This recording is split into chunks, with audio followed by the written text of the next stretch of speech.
दोस्तों, यदि आपको किसी मोटर को चालू और बंद करने के लिए स्टार्टर बनाना है तो उसके लिए आपको कॉन्टेक्टर, ओवरलोड रिले और पुश बटन का इस्तेमाल करना पड़ता है। और यदि आप वहां पे करंट को भी मेजर करना चाहते हो तो आपको अमीटर और सीटी का भी इस्तेमाल करना पड़ता है। लेकिन दोस्तों, यदि आप इस डिजिटल कॉन्टेक्टर का इस्तेमाल करते हो तो ये जो हमारा कॉन्टेक्टर है ये कॉन्टेक्टर का तो काम करेगा ही करेगा, लेकिन साथ ही साथ में ये जो हमारा कॉन्टेक्टर है ये करंट को भी मेजर कर देगा।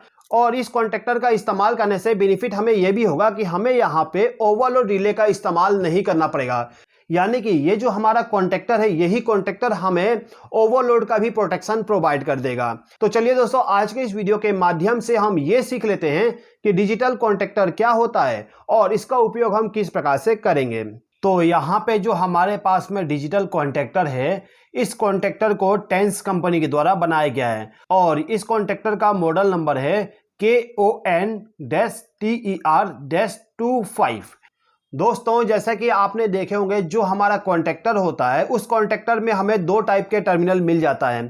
फर्स्ट तो power terminal, second control terminal. इसी प्रकार से यहाँ पे जो हमारे पास में डिजिटल कॉन्टेक्टर है इस कॉन्टेक्टर में भी आपको पावर टर्मिनल और कंट्रोल टर्मिनल मिल जाएगा।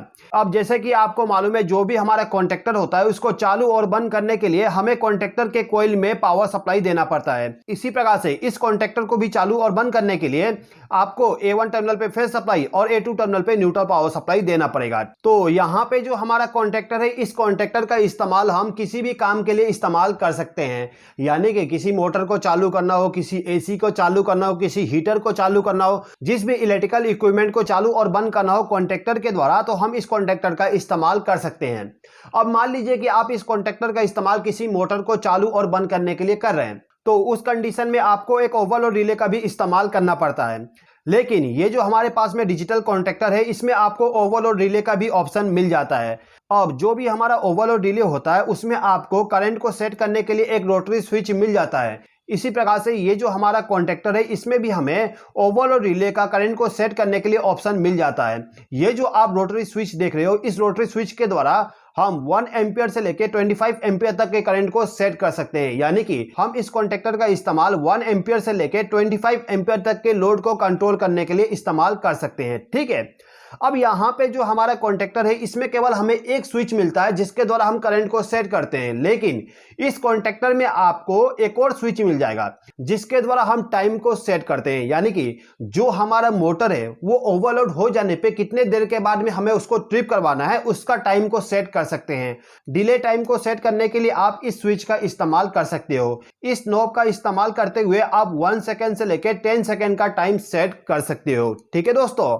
अब यदि आपका जो ओवरलोड रिले है यदि वो ट्रिप हो जाता है तो उस कंडीशन में आप इस रीसेट वाले बटन को प्रेस करके उसको रीसेट कर सकते हो। ठीक है।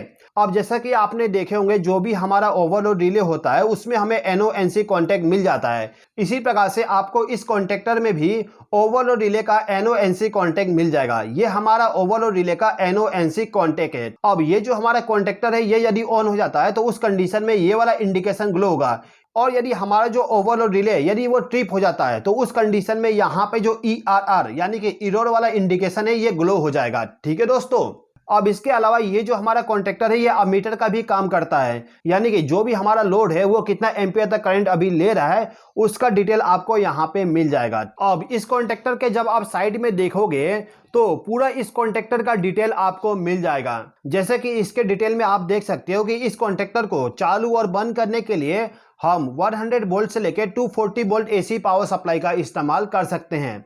उसके बाद ये जो हमारा कॉन्टेक्टर है इसका जो ऑक्सिलरी कॉन्टैक्ट होता है उसका जो करंट रेटिंग है वो 3 एम्पियर है। ये जो हमारा कॉन्टेक्टर है इसमें आपको करंट अनबैलेंस का भी प्रोटेक्शन मिल जाएगा। यानी कि यदि हमारे एक फेस में 20 एम्पियर चल रहा है और दूसरे फेस में 10 एम्पियर चल रहा है तो उस कंडीशन में ये जो हमारा कॉन्टेक्टर है वो ऑटोमेटिकली हमारा जो आउटपुट पावर सप्लाई है उसको ट्रिप करा देगा। यानी कि हमारे मोटर को करंट अनबैलेंस से प्रोटेक्शन प्रोवाइड कर देगा। ठीक है दोस्तों। अब चलिए दोस्तों यहाँ पे हम ये समझ लेते हैं कि हम किस प्रकार से इस कॉन्टेक्टर का वायरिंग करेंगे। देखिए इस कॉन्टेक्टर का वायरिंग भी हम ड्यूअल स्टार्टर के जैसे करेंगे। तो हमें यहाँ पे क्या करना होगा, ये जो हमारा फेज सप्लाई है इसको सबसे पहले ले जाके फ्यूज में कनेक्ट करना है। तो यहाँ पे हम फ्यूज की जगह पे एक एमसीबी का इस्तेमाल कर लेते हैं। अब ये जो हमारा एमसीबी है इसमें से जो पावर सप्लाई जाएगा वो ओवरलोड रिले के एनसी कॉन्टैक्ट में जाना चाहिए। तो हम यहाँ पे एक वायर का इस्तेमाल करते हैं। इस वायर के एक सिरे को फेस वाले टर्मिनल के साथ कनेक्ट कर देंगे।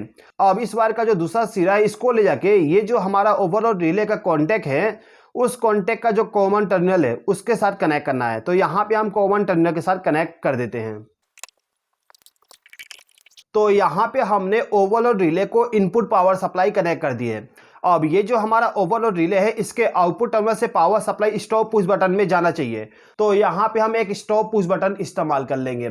अब यहाँ पे हम एक वायर लेंगे और इस ओवरलोड रिले का एनसी कॉन्टैक्ट जो है उसके साथ इसको कनेक्ट कर देंगे और इस वायर का जो दूसरा सिरा होगा इसको ले जाके हमारा जो स्टॉप पुश बटन है उसके साथ कनेक्ट कर देंगे।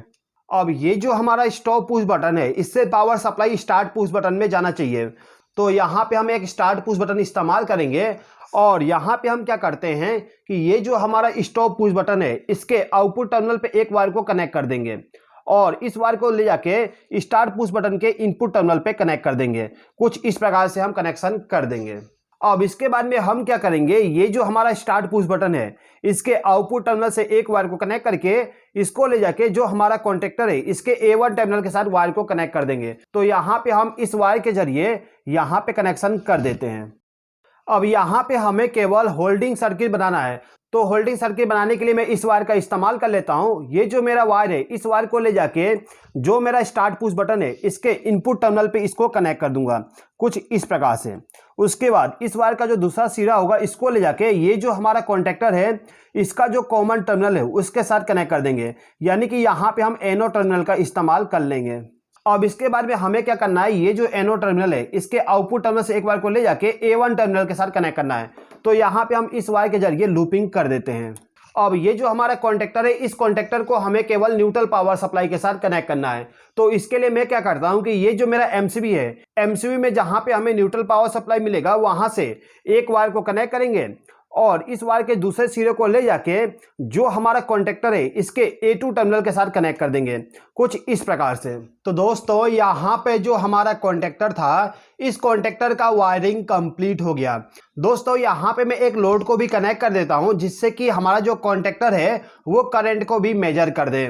ठीक है दोस्तों, तो यहाँ पे मैंने एक हीटर को कनेक्ट कर दिया हूँ जिससे कि हम उस हीटर का करंट रेटिंग क्या है उसको मेजर कर सकें। अब मैं यहाँ पे एमसीबी को ऑन कर देता हूँ। एमसीबी को ऑन करने के बाद यदि हमें इस कॉन्टैक्टर को ऑन करना हो तो इसके लिए हमें स्टार्ट पुश बटन को प्रेस करना पड़ेगा। जैसे मैं इसको प्रेस करूंगा तो हमारा जो कॉन्टैक्टर है वो थोड़ा सा टाइम लेगा। टाइम यहाँ पे इसलिए लेता है क्योंकि जो हमारा कॉन्टैक्टर है वो रीसेट होता है। रीसेट होने के बाद आप देख सकते हो हमारा कॉन्टैक्टर ऑन हो चुका है। जैसे ही हमारा कॉन्टैक्टर ऑन होता है तो आप यहाँ पे देख सकते हो ये जो आउट वाला इंडिकेशन है ये ग्लो होने लगा है। ठीक है, अब यहां पे हमारा कॉन्टैक्टर ऑन हो गया तो जो मैंने हीटर को कनेक्ट किया था वो करंट को लेना स्टार्ट कर दिया। आप यहां पे देख सकते हो करंट भी शो करने लगा है। अभी के टाइम पे मेरा जो हीटर है वो 5.7 एम्पियर करंट को ले रहा है। ठीक है, अब यदि मैं यहाँ पे चाहता हूं कि जो मेरा हीटर है वो यदि 6 एम्पियर करंट लेने लगे तो उस कंडीशन में ये जो मेरा कॉन्टैक्टर है वो ट्रिप हो जाए तो उसके लिए मैं यहाँ पे सेटिंग कर सकता हूँ। सेटिंग करने के लिए आपको सिंपली क्या करना है, ये जो करंट वाला नॉब है इसको रोटेट करना है। इसको जब मैं रोटेट करूंगा तो यहाँ पे आप देखोगे ये जो हमारा फर्स्ट वाला डिस्प्ले इसमें करंट को शो कर रहा है। ठीक है, तो मैं यहाँ पे 6 पे सेट कर देता हूँ।